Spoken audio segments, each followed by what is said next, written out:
boîte qui a repris ses activités, qui a vu trop large, qui avait un costume trop grand, et qui n'a pas su, dans le cadre d'une gestion rigoureuse, mettre en place les mesures de correction nécessaires pour redresser la barre. Aujourd'hui, il était plus que temps de faire la lumière sur cette histoire qui a pris des proportions indésirables pour tous.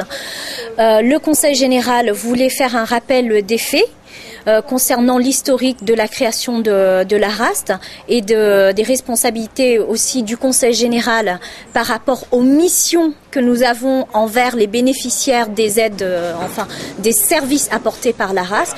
Donc concernant les accusations dont nous avons été victimes, le Conseil général n'a pas préparé et liquidé la RAST. Enfin, le Conseil général n'a pas préparé la mort de la RAST. Tout simplement, le tribunal a prononcé la liquidation de la RAST. Monsieur Ibrahim Dindar, vice-président du Conseil général, a rappelé un certain nombre de faits, notamment au niveau de la gestion, de la mauvaise gestion de la structure de l'entreprise Arast faite par ses dirigeants que nous ne voyons pas, que nous n'entendons pas aujourd'hui. Nous rappelons aussi que cette entreprise Arast a demandé des avances de trésorerie pour lesquelles le Conseil général, avec les élus actuels ou même les élus de l'ancienne majorité, dont des subventions ou des avances de trésorerie qu'on a accordées. Et malgré cela, la mauvaise gestion s'est accentuée. Donc vraiment, le Conseil général n'est pas responsable de la mauvaise gestion de la RAST. Aujourd'hui, nous avons été entourés d'autres structures, d'autres prestataires de services qui interviennent sur le terrain et qui pallient au manque généré par la liquidation de la RAST.